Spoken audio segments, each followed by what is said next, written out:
Lots of mosquitoes. My pet peeve.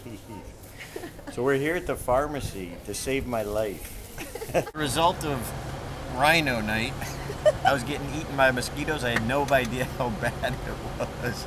But now Dr. Julie is taking control.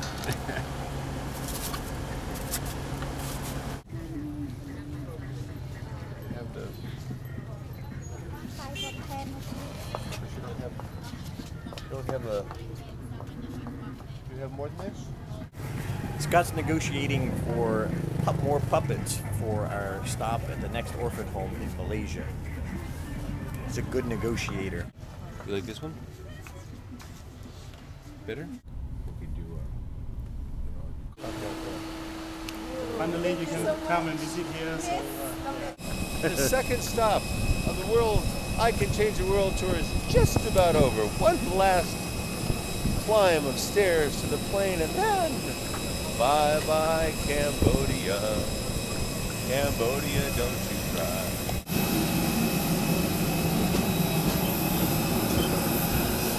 Want 2 aisles or 1 aisle? Sure, perfect. Emergency row, you equipped to handle the emergency rows? Yes, sir. Let's see, go like this. Oh. Okay, you're in.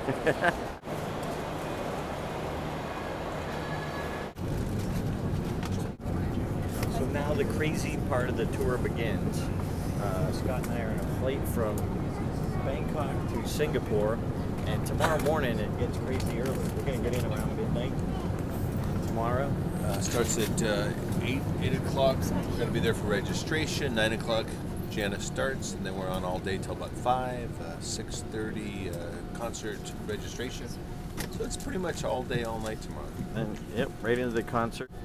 There we go. It's an amazing use of space in the hotel room in Singapore. Check this out.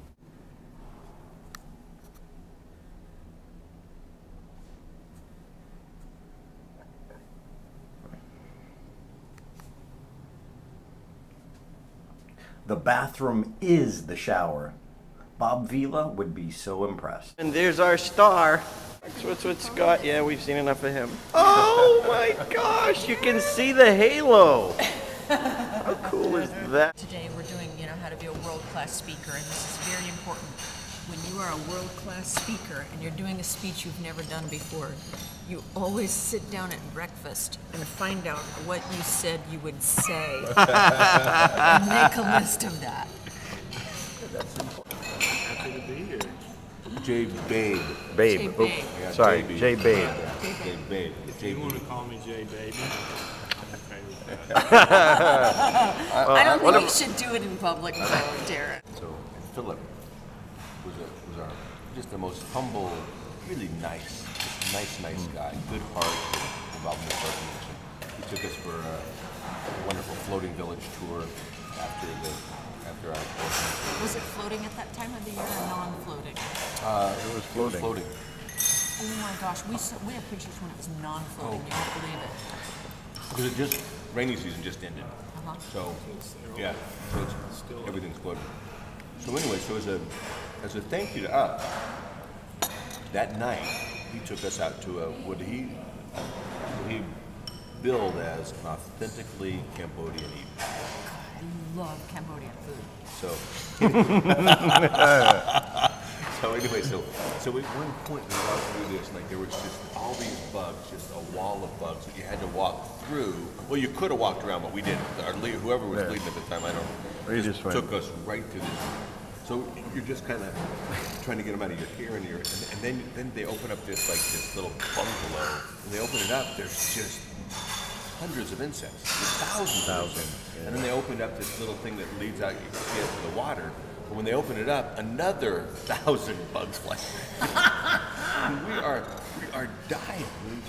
So they go, oh, don't worry. So they went out and they got the plastic strips of tape. So we'll get a packing tape. Yeah, it wasn't even like fly strips, it was just packing tape and then just hanging strips of it near the light. And they're both uncomfortable sitting because it's just for a guy to sit down. It's not an easy thing, especially when you can't show your feet in Cambodian and Thai culture. If you show the bottoms of your feet, it's rude. So we're trying to sit in a way to not show our feet. So But that was not. It was kind of cool just the way the setting was. But we were thinking, and we wanted to. We figured, the old speaker line that the more painful the experience, the better the story. And we were in a lot of pain at that point, so we figured this is going to be good. Great story. Finally, the food comes and there's this dish in the middle, and he looks at us, Philip. He looks at us. He says, "Do you want to know what it is now, or after you try it?" I can't even imagine how Darren is feeling at this point, knowing Darren's Don't worry, Darren never tried to eating eat habits. It wasn't even a possibility. I can't wait for your So mom to hear this, Darren. So we all take a bite except for Darren, and we're trying to figure out. And he says that was B. B-E-E. B. Never had B before.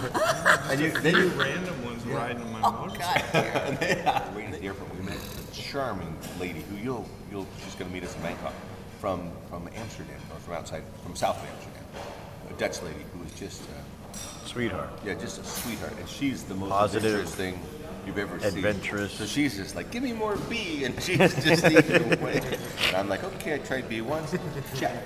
That's never after that. So then the next meal comes, and he says, okay, you wanna play the same game? You wanna know what it is first? I go, are you kidding after the B? And there's no way. I want to know what it is first. So we all take a bite, and it looks like little sausages, kind of little egg-shaped sausages, and you take it. It kind of tastes a little bit to me like liver, and the squeamish kind of. I mean, it was disgusting. I was expecting sausage, and so we. I told Darren this was going to be okay. We had a long time. You lied. You lied. I didn't. I told you, Darren. I told you. Oh, the food is going to be great. There will always be good choices. What? And I used to love you. You used to trust me. I used to try. No idea. It's all Okay, good. They so didn't pressure me. So then we said, okay, what was that? He says, that was snake eggs. so we all laughed. Okay. I had rice. And Karen's like, oh, give me more snake eggs. She's eating snake eggs, she's eating B, and we're starving. Okay, bring on the real food. So finally, this beef-looking, some cooked beef comes out, and we're thinking, and he says this is beef, and we're like, oh, woohoo, beef. He goes, well, not exactly. He says it's beef, but beef of and he's trying to, rhino.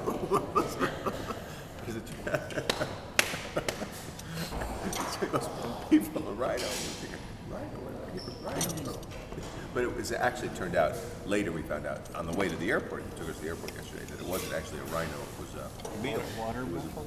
Yeah, well, that's what I said. It was water buffalo. He said, no, it's actually like a baby deer, more like a veal kind of. Timing was unbelievable. It was like he was a comedian because we celebrated. It was beef, and then everyone's like, okay, and they start eating. And he goes, not exactly. It was. And then because we were he was trying to figure out what to call it. Then, he goes, it's a. But I never did figure out why the horn, where that came from. And what were the bugs like during the meal? Delicious. Well, there's the bits. Let's just say I was the meal. Yeah. They had much more to eat than Darren It had was to a eat. feast. On the way to the airport yesterday, he really. Circle of life. A circle of life. It was a He small felt- circle. Philip, our GM, felt really bad yesterday morning taking us to the airport. He says, I told my wife, he says, I think I made a mistake where I brought the people, where I brought your people. He says, we didn't usually, he says, it must be insect season, because usually there's not quite that many insects. So, during off season, there's maybe 100. During on season, maybe there's 1,500. And we were very lucky. We caught it during the season. We were big, right in the middle of the season.